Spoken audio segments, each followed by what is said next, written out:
as a surprise to absolutely nobody. There's a reason why they're the first six. They're the most obvious names, right? Duh. Brady and Matthew are going to start so many fights. Yeah, it's going to be so fun.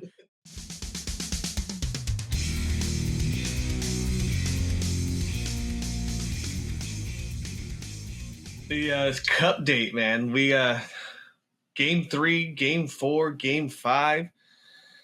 Wild. Yeah, man. Woo! Game 3, man. 2 goals in every period. That's insane. Florida scores 2 goals in every period.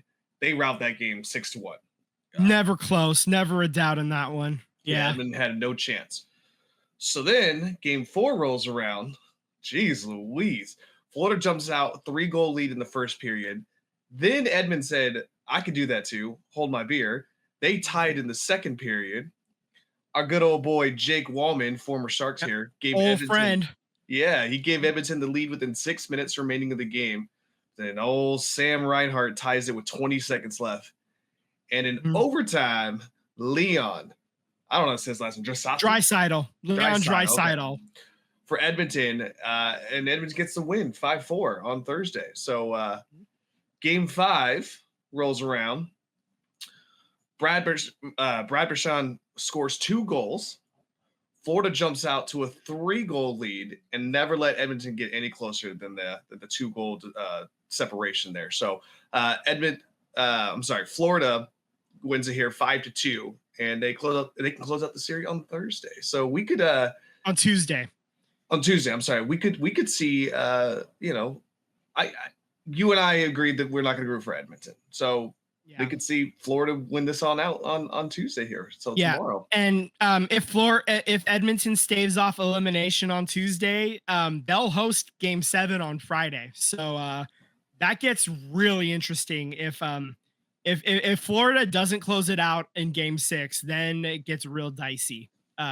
Again, I don't know if it's the exact same percentage, but winning Game 5 like Florida did, you then get to, especially if you get to host Game 6, your chances of winning the series go up astronomically. So they are in the driver's seat, and they're hosting that Game 6 at home. So you definitely want to lock it away if you can. So yes, absolutely.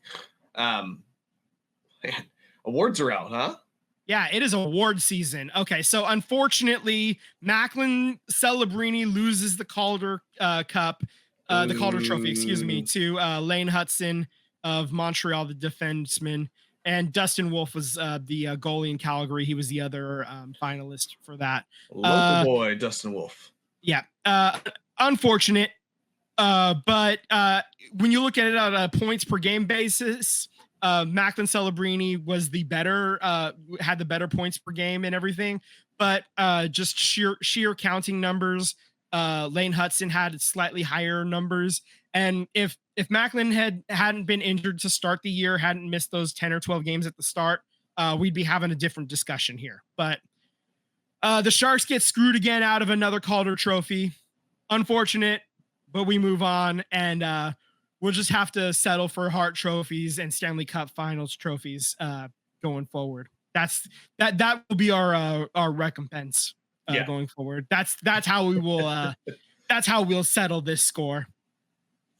Connor Hellebuyck, the goalie for Winnipeg, becomes the 5th goalie ever to win both the Hart and the Vezina. The Hart is the MVP trophy, and the Vezina is the top goalie trophy in the same year.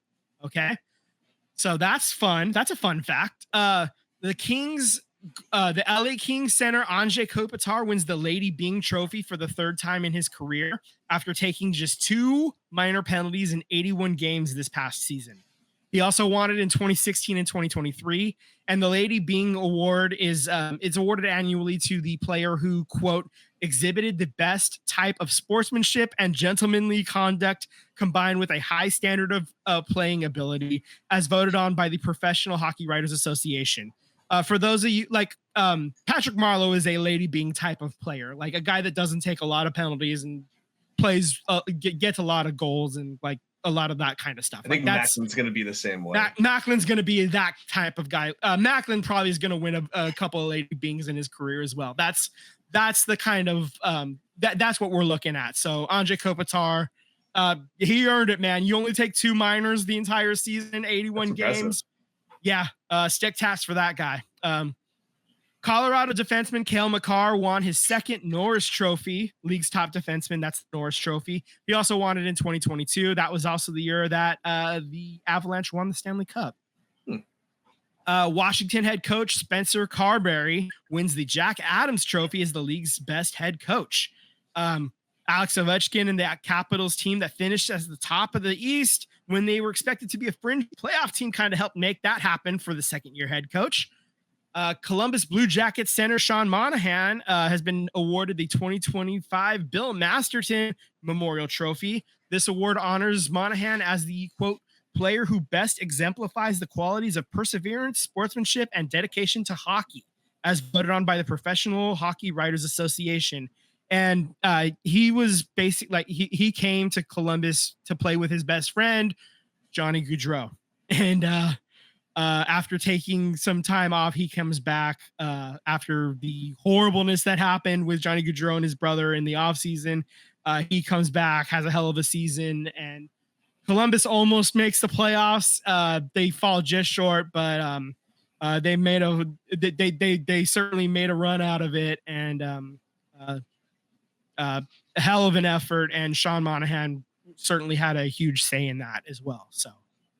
And Nikita Kucherov has been voted the NHL's most outstanding player by his peers. Tampa Bay Lightning winger was honored with the Ted Lindsay Award after leading the NHL in points for a 2nd straight season. Okay, and we have a massive trade in the NHL as well. This will become official once the league year starts at the beginning of July. But the New York Rangers have agreed to trade Chris Kreider to the Anaheim Ducks and this was this past Thursday for center prospect Carey Terrence. After Kreider, who has a 15-team no-trade list, he signed off on the deal. The deal is pending a trade call with the league. Also includes a draft pick swap with the Rangers getting a 3rd-round pick and the Ducks getting a 4th-round pick. Kreider was a 1st-round pick for the Rangers in 2009, and he was also the club's longest tenured player at the time. And also the Rangers are not going to retain any of his salary, and that was $6.5 million coming off of the books for them, and that's really what they needed. They needed to get that salary off the books because they got to sign a lot of players. They got some big cap hits coming. It is interesting that he chose Anaheim of all places to waive that no trade, though. Like, yeah, is he hoping to recapture what he may have had and then look for a big payday afterwards? Well, I think Anaheim is Anaheim is hoping to make the jump. They're they made a couple of steps forward, right? They didn't obviously make the playoffs. Right. They ended up not being all that close either, but they were at least a pain in the ass for a while. Right. And I think that's the level that the Sharks are hoping to become this coming season, right? Is to kind of be a pain in the ass to play against, and, make some noise, maybe, still have an outside chance heading into March, right, before falling out of it. And that's kind of what the Ducks was like, you can't really officially eliminate, you can't take them off of your playoff board until March, I think that's what the Sharks kind of hope to do this year. And I think the Ducks are hoping that this coming year, they're hoping to fight for a playoff spot if their rebuild is advancing according to their plans. Right. So I think the Ducks are about a year ahead of where the Sharks are in their rebuild schedule, if the pieces are falling into the place where they hope they are. Right. I hope that they fall backwards. So obviously, as just as a NorCal SoCal rival, and as somebody who has an old work buddy who is an Anaheim Ducks fan, And we'll text that friend actually after this, and just give a little poke, just just gonna bug a little bit. That's what I'm gonna do. That being said, that's I think that's the idea is that Chris Kreider hopes that this is going to be he's going to be part of the solution going forward and getting Anaheim back to the top, back into the playoffs, and back to challenging for Stanley Cups. And I think he's hoping to be part of that and part of the leadership group going forward, part of the letter wearing brigade, I guess, for lack of a better term. I got you. Papa G in the chat saying Florida man hoisting the cup. That's the idea, right? Just no basketball. No. Just one more thing on hockey. Even though it's under Olympics, let's just talk about that real quick. Team Canada and Team USA announced their first 6. Let's leave that hockey note up there. Their first 6 players for the Olympic teams. For Team USA, Jack Eichel, Austin Matthews, Brady Tkachuk, Matthew Tkachuk, Quinn Hughes, and Charlie McAvoy are going to be on the Team USA roster as a surprise to absolutely nobody. There's a reason why they're the first 6. They're the most obvious names, right? Duh. Brady and Matthew are going to start so many fights. Yeah, it's going to be so fun. As for the Team Canada, your first 6 are Connor McDavid, Sidney Crosby, Nathan McKinnon, Sam Reinhart, Cale Makar, and Braden Point. Duh. Okay.